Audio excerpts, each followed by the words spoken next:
I received a couple of questions from Sherry. And Sherry, you indicate that you are an engineering associate. Um, I'm going to say to you, first off, some of the answers that you're looking for, you can find.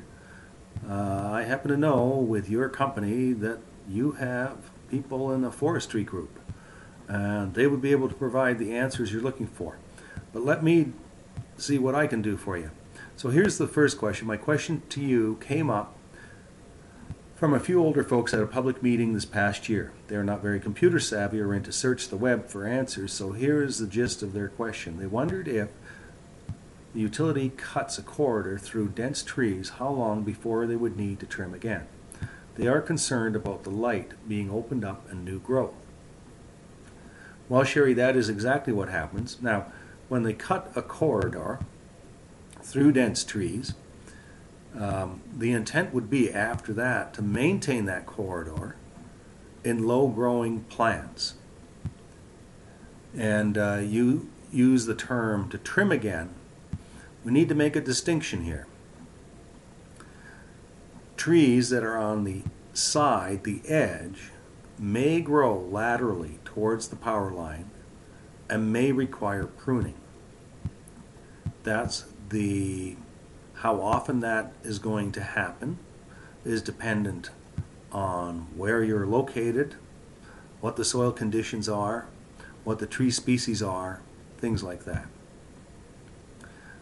Again, your foresters would likely know what their typical pruning frequency is, and it would be the same if a new corridor was opened up. Now, underneath the line, the trees that have been removed, the utility doesn't want tall growing trees growing back in there, and typically those right-of-ways are maintained through the use of herbicides targeting only the tall growing species, leaving all the things that mature at below line height in place. I don't know in your situation, given the company you're working for, I know you're in the Minnesota, Wisconsin perhaps area, definitely in Minnesota. Probably wouldn't be that different from some work that I did some years back, and what we did was we looked at, we had, in this case it wasn't made to make a new cut, but we had cleared out some pretty heavy growth underneath the line. In other words, we had to reclaim the right-of-way. And we mowed that out, and it was suggested that perhaps we should seed this. Now, this was coming from, this was on land that was controlled by the Provincial Forest Service, and we suggested that wouldn't be a good idea because we couldn't find a seed mix that wouldn't be introducing new plant species to the area. And so we did a study, and we did seed some, and other areas we left after mowing just to regenerate naturally. When we examined the plant growth a year later, well, we had checked it the fall after the mowing, and then again a year after that. It turned out that the natural regeneration created ground cover just as quickly as the seeding did, and the plant density was about the same too.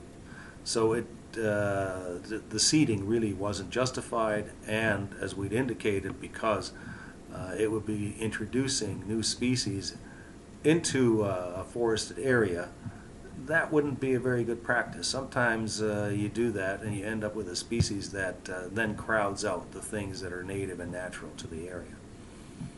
So that was your first question. Oh, and by the way, Sherry, some other work that was done. When you open up a corridor like that, and the light is actually beneficial in that it allows for a greater diversity of plant species. So from an environmental perspective, it's actually a richer environment than what the forest itself had been. And wildlife and birds, they like the corridors too, because it'll grow some different plants, and so it tends to be that wildlife feed and use potential is higher on a right-of-way than it is in just straight forest. On to the second question. Where can a homeowner get information on safe under-the-line vegetation to plant? Typically, Sherry, a lot of utilities, they put this on a website. They will have a list of tree species that are compatible with power line use. I think you mentioned something, could you get it from a nursery? Oftentimes the utilities go to nurseries and try to get them to dispense that type of information. However, since they aren't getting paid for it and they don't work directly for the utility, often that gets overlooked in making the sale of the tree.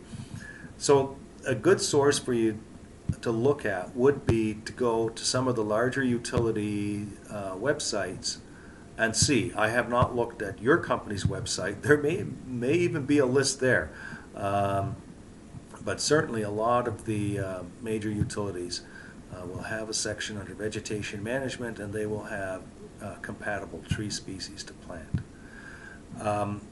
If you're looking into a book, what you'd want is species that are going to mature at the no higher than 25-foot range. Thanks for your questions.